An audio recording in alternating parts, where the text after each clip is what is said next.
Alhamdulillah, karir politik saya memang dimulai dari Partai Demokrat. Saya dari tahun 2003 ini sebagai ranting. Alhamdulillah dipercaya sebagai ketua PAC 2 periode dan sekarang sebagai sekretaris DPC Partai Demokrat Kota Tangerang. Dan saya bersyukur perjalanan hidup di partai, saya memang merintis dari nol, dan karena saya merintis dari nol ini, alhamdulillah saya punya rasa memiliki partai. Menggeluti dunia politik, saya jujur baru di Demokrat dari tahun 2003 sampai sekarang, dan butuh proses. Saya juga sempat mencaleg di 2009 dan 2014, belum dikasih kesempatan, dan alhamdulillah di tahun 2019 saya nyalek ya, dengan restu Allah Subhanahu wa Ta'ala saya bisa dipercaya menjadi anggota DPRD Kota Tangerang. Terutama terhadap figurnya ya, saya jujur dengan figur Bapak SBY. Beliau, saya juga karena dari anak kolong, yang jelas saya melihat sosok Bapak SBY ini ya cocok di hati saya ya, dan oleh sebab itu saya selalu mengingat amanah-amanah beliau berpolitik harus bersih, cerdas, dan santun, dan hal itu sampai sekarang selalu saya pakai.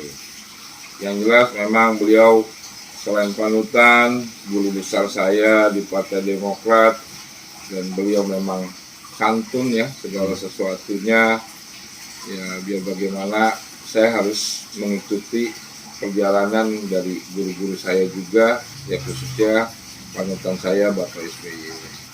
Alhamdulillah kalau kinerja ketua Haji Baihaqi sebelum pendahulu beliau memang belum memiliki kantor, dan alhamdulillah salah satu kepemimpinan Baihaqi ini kita sudah mempunyai kantor sendiri, dan itu sudah atas nama khususnya DPP Partai Demokrat. Dan selain itu roda partai ini selalu berjalan. Jadi kalau memang ada isu-isu yang menyatakan selama ini roda Partai Demokrasi Kota Tangerang tidak berjalan, itu sangat besar.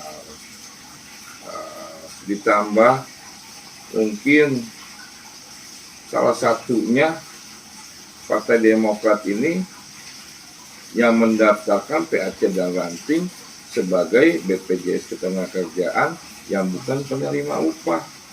Nah, di situ BPJS Ketenagakerjaan ini meliputi 3 jaminan kecelakaan kerja, itu unlimited, jaminan kematian, dan jaminan hari tua.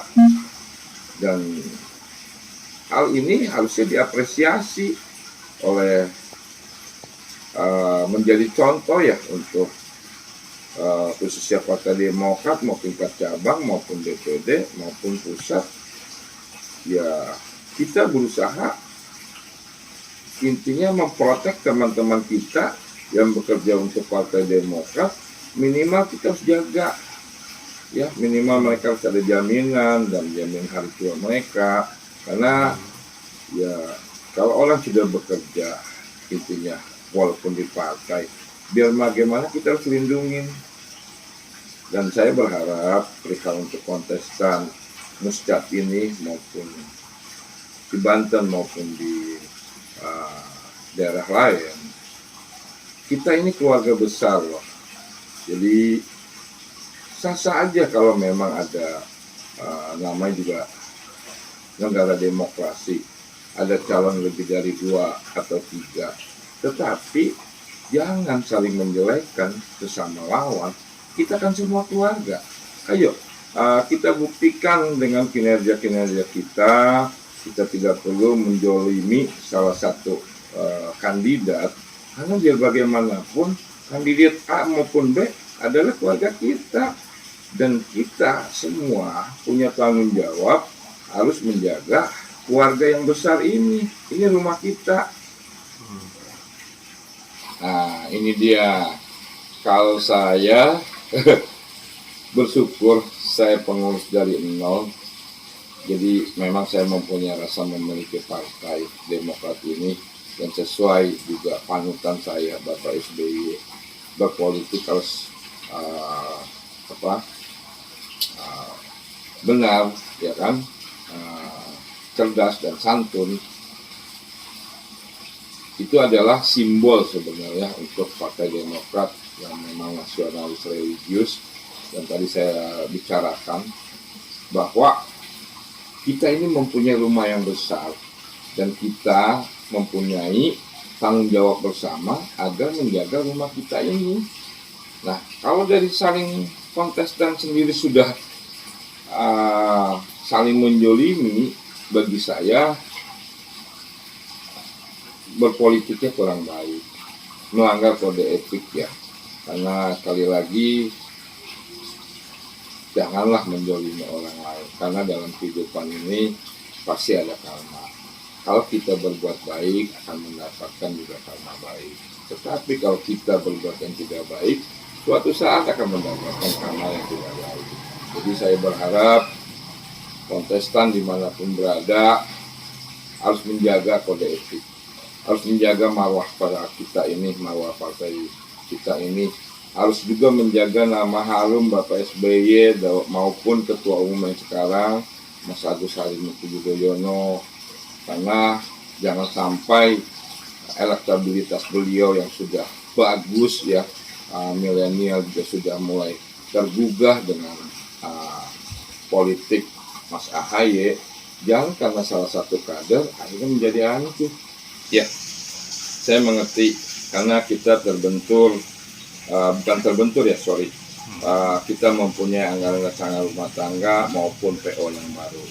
Mekanismenya memang harus seperti itu, berbeda dengan kepemimpinan dulu Bapak SBY ya. Dulu anggaran yang lalu maupun PO yang lalu, siapapun calonnya, walaupun dia mempunyai suara terbanyak, tapi dia kedapatan atau ada bukti untuk money politik atau hal-hal yang pidana, itu langsung diis. Tetapi kita sebagai pengurus partai, apapun kebijakan dari pusat dan anggaran dasar rumah tangga yang sudah berubah, ya kita harus nurut. Cuman saya berharap di pusat pun harus objektif, jangan sampai hanya menerima isu-isu yang tidak bertanggung jawab. Sekali lagi saya berharap jangan sampai terjadi tempat lain hal seperti ini. Dan yang utama yang tadi saya bilang, ini rumah kita harus jaga semua itu. Yang namanya anggaran dasar rumah tangga ini maupun PO yang baru itu mutlak berlaku di seluruh Indonesia. Jadi sebagai pengurus partai kita harus patuh dan tunduk kepada pusat. Yang sekali lagi yang tadi saya bilang, yang penting pusat juga harus objektif, mana yang benar dan benar. Dan khusus untuk Kota Tangerang, dalam semua kegiatan saya ada buktinya. Dan bila memang bukti itu memang harus saya keluarkan, saya siap. Saya semua yang namanya kita sekretaris dan kita ini berpolitik, dokumen-dokumen setiap kegiatan dari dulu dari saya ranting itu selalu saya pegang. Sengaja memang punya ada laptop, saya cover di backup di laptop, dan saya juga ada di eksternal, karena biar bagaimana dalam kehidupan bukan cukup kita hanya berbuat saja, kita harus punya bukti-bukti yang konkret. Ya, saya berharap khususnya kandidat fit and proper-nya di pusat, yaitu dia. Sekali lagi, jangan sangat saya memohon kepada pengurus pusat agar mengambil tindakannya dengan objektif. Jangan hanya mendapatkan isu-isu yang tidak bertanggung jawab, ya kembali lagi saya siap bersaksi. Poinnya kalau kepemimpinan Haji Bayati ini roda partai kita berjalan di Kota Tangerang dan bukti-bukti itu semua ada. Sekali lagi saya berharap kepada kontestan, ayolah kita bersaing yang bersih sesuai fatsun-fatsunnya Bapak SBY maupun Mas AHY, dan yang saya utamakan kita keluarga. Ya, siapapun kandidatnya itu adalah keluarga kita. Mari kita bersaing dengan bersih, ya, tidak melanggar kode etik, saling menghargai, akan lebih indah nanti.